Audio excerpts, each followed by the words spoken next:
Good morning, everyone. I'm awake. I've been awake since 6:30 in the morning because the sun was directly in my face and I couldn't fall back asleep, so here I am. Anyway, I am planning on going to Reading Terminal Market this morning for breakfast, and then after that, I'm going to go to the state penitentiary, which is like our largest and I think oldest prison in the country, and it's not in use anymore, but you can tour it, and it looks kind of terrifying, but I'm excited to, go and see it. So I'll bring you guys along with me. I have a lot of friends from Philadelphia, and I love all of their Phillyisms, meaning their accent and their dialect, which is so specific to Philadelphia. For example, instead of saying you or even you guys, they say yous and yous guys. And a lot of them will also pronounce water as wooder. It's just really fun to listen to. The Reading Terminal Market is a super popular place for people to go to get food or do some shopping. There are over 100 vendors, and they're selling all sorts of stuff, from chocolates and candies to flowers to ice cream to meats and all sorts of seafoods. They even have live lobsters. It's pretty impressive. And of course, they have Philly cheesesteaks too. It's pretty funny to think that I was worried that this place wouldn't be open because it is extremely lively right now. Most of the vendors are open, there are a few that are working on opening, and then there are so many people here already. I'm overwhelmed with all of the options, but I need to get coffee first. This? Americano? Yeah, for Kelly? Do you mind first?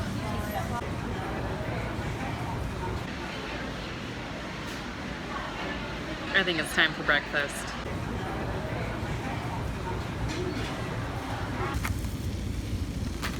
It was so busy in there, guys. I couldn't find anywhere to sit, so I had to leave, and I walked the couple blocks back to Love Park, where they have like all these tables and chairs set up that people can sit down and eat at or just hang out. And I was going to get a Western omelet with a side of home fries because that's something that I would normally gravitate towards getting. But when I was looking at the menu, I was like, you know what? Let me get what I think is the most Pennsylvania thing on here, which is chipped ham over home fries and a side of Scrapple. That might sound like foreign food to a lot of you guys. I worked in a restaurant for a while when I was in high school, and we sold so much chipped beef sold over biscuits or whatever, guys, like so much of it. And I never realized how Pennsylvania this dish is until I moved away from Pennsylvania and didn't see it anymore. And Scrapple is really, I feel like, pretty unique to Pennsylvania too, or maybe the surrounding areas. It's kind of like all the parts of the pig that you don't want to think about, ground up and like put into loaves, and then you slice it and you can fry it. Some people eat it with syrup, some people eat it with ketchup or hot sauce. I didn't grab any of that, so I'm just gonna eat it plain. I've only had Scrapple one other time in my life before, guys. It doesn't exactly sound appealing to me, but I decided to get it. Okay, I'm talking way too much. I'm gonna go ahead and try this food for you guys.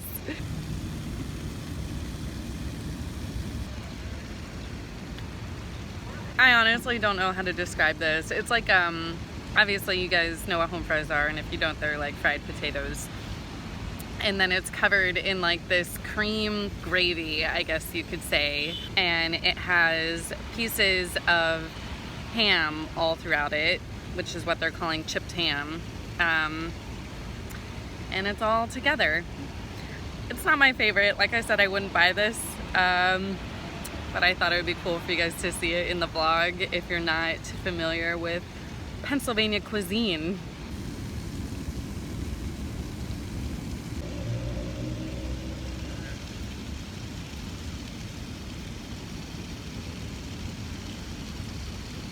feel like the other Scrapple I had was pretty good. I'm not the biggest fan of this. It's kind of really mushy on the inside. It's just crispy on the outside, and I'm not the biggest fan of this texture that I'm feeling in my mouth right now.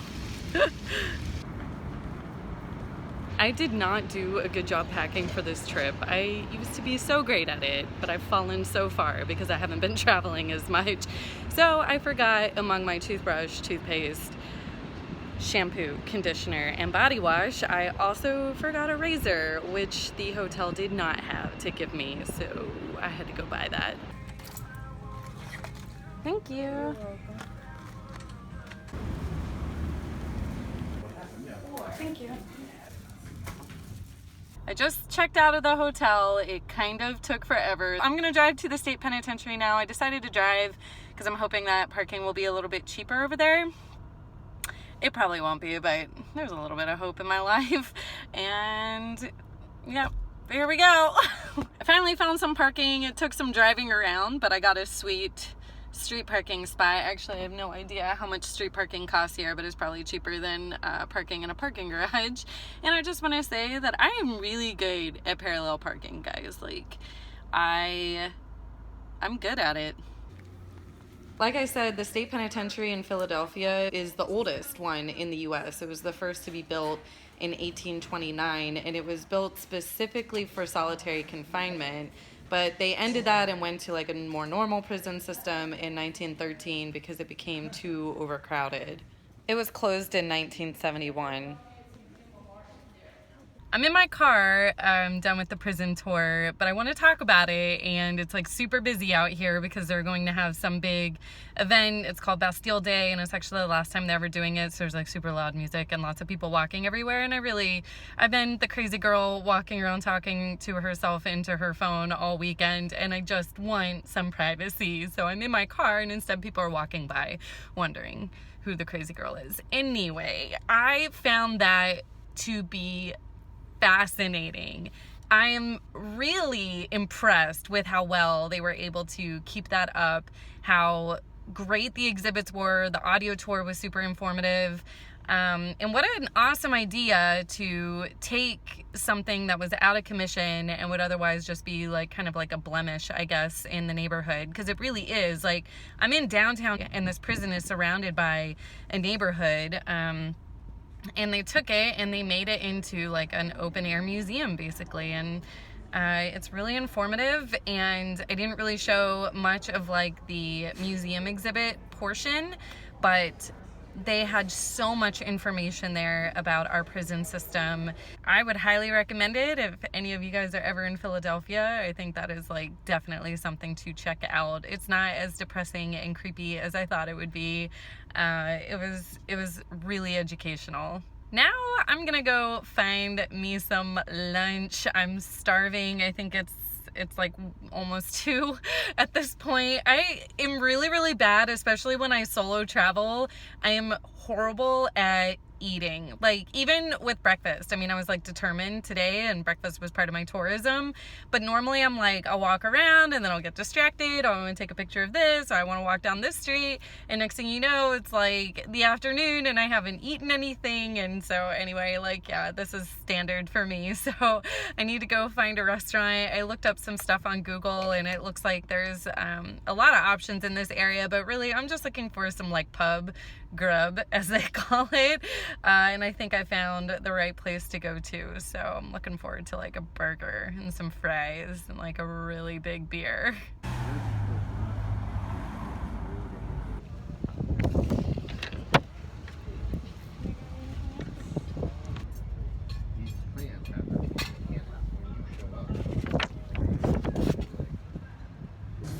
Thank you.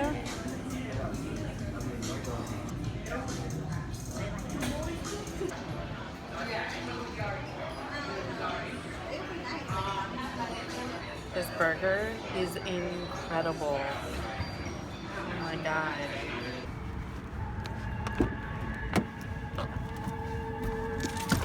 All right, guys, the time has come. Taylor Swift is in T-minus 2.5 hours. I'm not good at math. And I'm meeting my friends at a Victory Beer Hall, which is like right by the stadium beforehand. And Victory Beer is a huge brewing company in Pennsylvania, and I freaking love their beer. They've got two of my favorite beers, which is the Hop Devil and the Golden Monkey, which is a triple.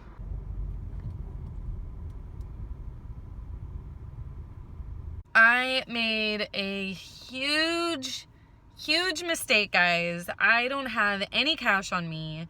I've gotten really out of the habit of keeping cash on me since I moved from Germany to the US. In Germany, I always had it on me. I learned that very quickly after moving there, that you're not going to make it very far in Germany if you don't have cash.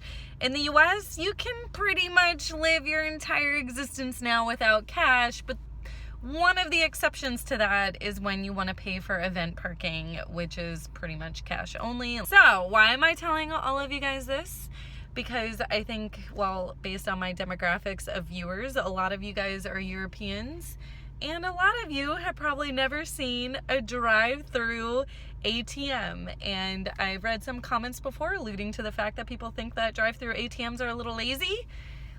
I didn't really have a choice here, guys. I drove around for like 20 minutes looking for a dang ATM, and this is all I could find that was not already in the venue, which does me no good because I have to park to get to the venue. So anyway, I'm stuck at this drive-through ATM. You guys get to go through this experience with me. You're welcome. So the crappy thing about drive-through ATMs is that it's really hard to get your vehicle close enough to the ATM itself. So therefore, this happens a lot. Poor woman. Oh gosh. Oh gosh. Oh gosh. Alright, I'm close enough. Alright. What? Alright. Okay, I can finally park at this dang venue now. They actually took credit card. I should have known. Of course they took credit. It's America. We take credit card for everything. We're credit card nation.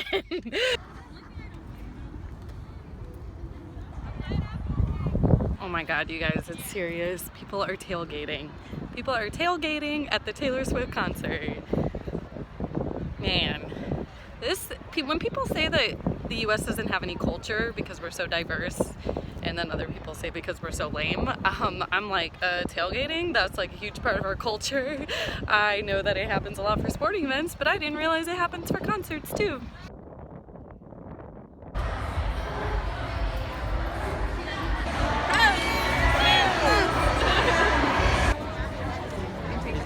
We made it. Step one down.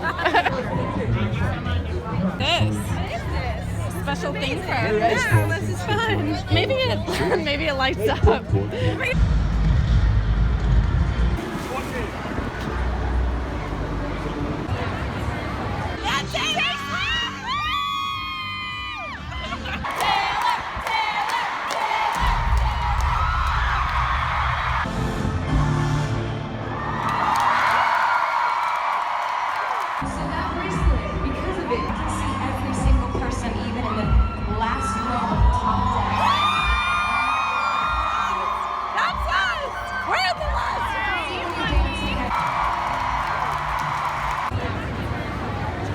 Awesome. It was amazing. It was awesome.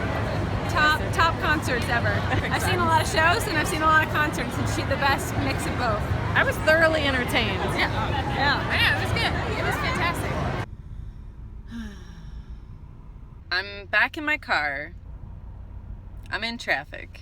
This is like the worst part about leaving an event, is like the inevitable traffic jam of everyone trying to leave. Anyway, the concert was phenomenal. I cannot say enough good things about it. She is such an amazing entertainer.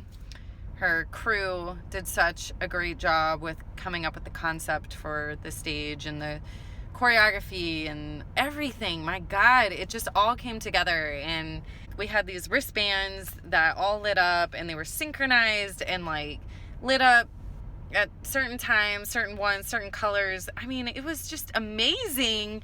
And then what was really cool is that if you didn't know, Taylor Swift is from Pennsylvania. She's from Reading, Pennsylvania, which isn't too far away from Philadelphia. And so, I mean, she mentioned it a couple times, how this is like coming home and her hometown crowd and that sort of thing, which made it just a little bit more special. So, man, I would have done that again in a heartbeat, even though it's 11:30 right now. It's almost midnight, and I've got a 3.5-hour drive ahead of me. I always do this to myself, where I don't give myself enough time ever in between anything. But I would do it again in a heartbeat. That was an amazing performance. Highly recommended. Holy crap. Taylor Swift's Reputation tour. Unbelievable. Part 3 of this never-ending weekend will be posted soon. But while you're waiting, go ahead and watch some of my other videos or check out my Instagram and Twitter.